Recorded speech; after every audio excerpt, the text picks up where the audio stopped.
Hello दोस्तों, horror nights इन हिंदी में आपका स्वागत है। आज की कहानी बहुत ही दिलचस्प होने वाली है, आखिर तक जरूर देखना। ज़्यादा देर ना करते हुए कहानी की ओर बढ़ते हैं। मेरा नाम रवि है और मैं बिहार का रहने वाला हूँ। वैसे मैं बचपन से ही दिल्ली शहर में अपने माँ बाप के साथ रहता था। काफ़ी बार मैं अपने गांव घूमने आया करता था।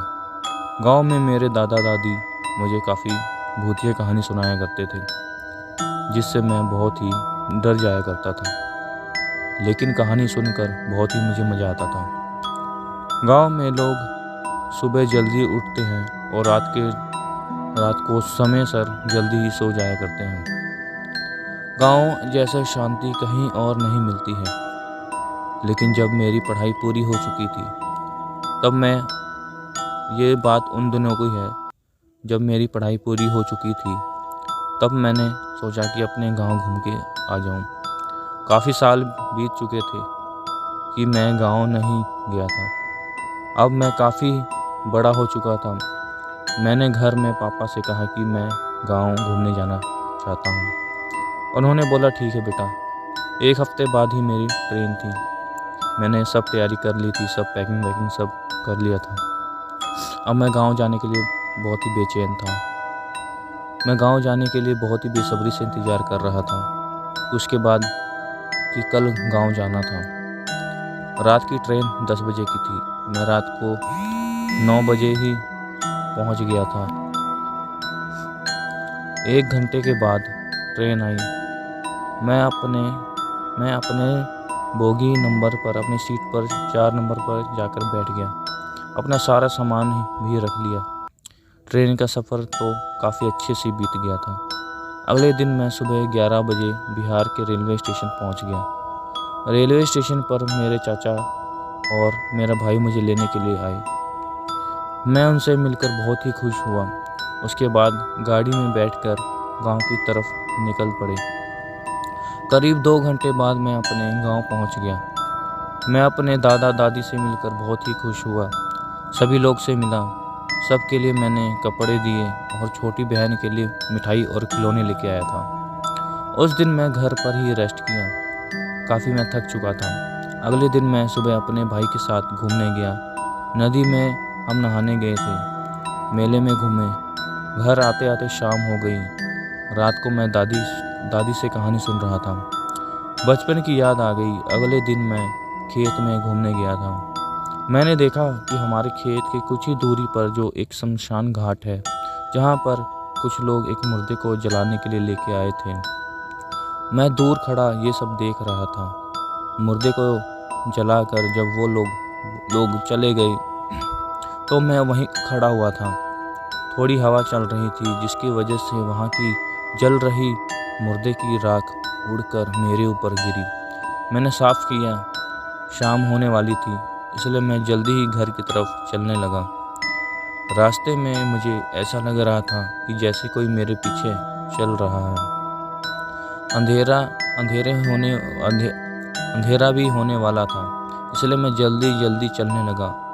कुछ घर के कुछ करीब पहुंचने ही वाला था, लेकिन मुझे किसी के पीछे से आवाज़ आ रही थी, जैसे कि कोई कह रहा हो, मुझे छोड़कर मत जाओ।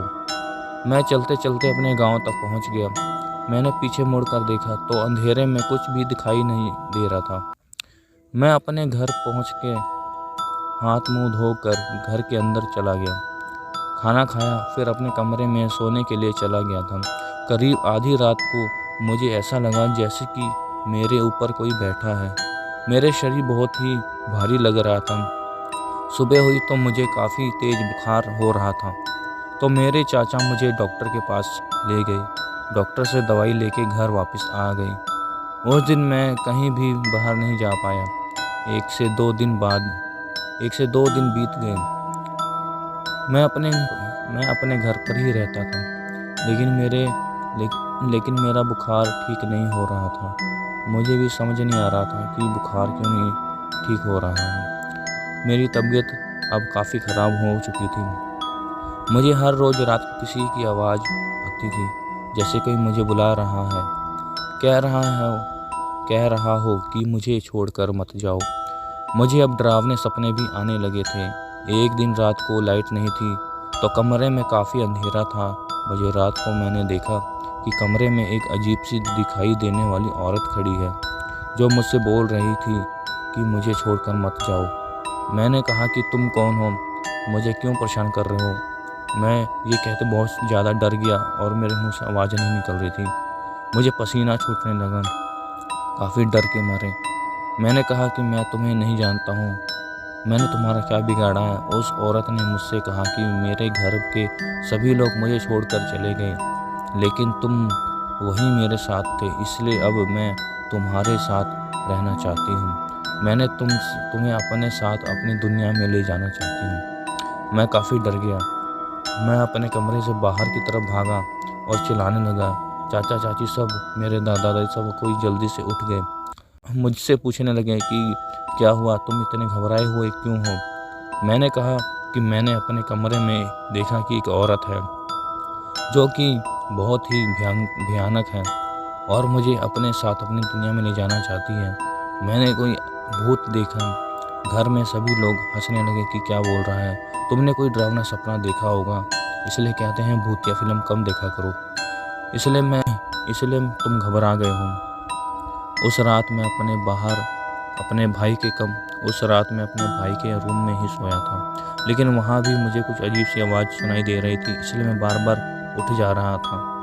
काफ़ी मुझे डर लग रहा था और रात भर नहीं सोया। मुझे सुबह किसी वैद्य भगत को दिखाने के लिए लेके गए मेरे चाचा जी।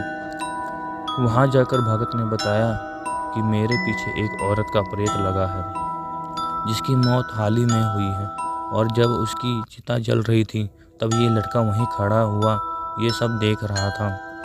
उस औरत के परिवार वाले सब लोग वहाँ से चिता जलाकर घर की तरफ बाहर वापस चले गए और यही लड़का वहीं खड़ा रहा और उस औरत की चिता जलते हुए देख रहा था। वो काफ़ी करीब था और उसकी राख थोड़ी इस लड़के के ऊपर जा गिरी, जिसकी वजह से उस औरत की आत्मा उसको ये दिखाई देने लगी है और उसे ये लगा कि ये मेरे लिए यहाँ खड़ा है, इसलिए वो आत्मा इसके पीछे लग गई है और इसके अपने साथ ले जाना चाहती है। ये सब सुनकर चाचा बहुत ही डर गए और घबरा गए। उन्होंने उनसे इसका हल पूछा कि कैसे उस आत्मा से छुटकारा पाया जा सकता है। उस ओझा भगत ने बताया कि मैं कुछ झाड़ फूँक कर देता हूँ और एक ताबीज़ बना देता हूँ, जिसके बाद कोई भी प्रॉब्लम नहीं होगी। उन्होंने बताया कि ये ताबीज़ कभी भी अपने शरीर से अलग मत करना, नहीं तो और मुश्किल हो जाएगी, क्योंकि अमावस की रात को सिर्फ एक दिन बाकी है। हो सकता है अगर इस दिन बच गया तो ठीक है, इसलिए उस दिन काफ़ी सुरक्षित रहना पड़ेगा कि घर से बाहर ना निकले। उसके बाद से मैं काफ़ी ठीक हूँ। इसके बाद मैं कभी भी शमशान के पास नहीं गया। रवि की ये कहानी कैसी लगी मुझे ज़रूर बताएं। रवि अभी भी गांव में ही रहता है।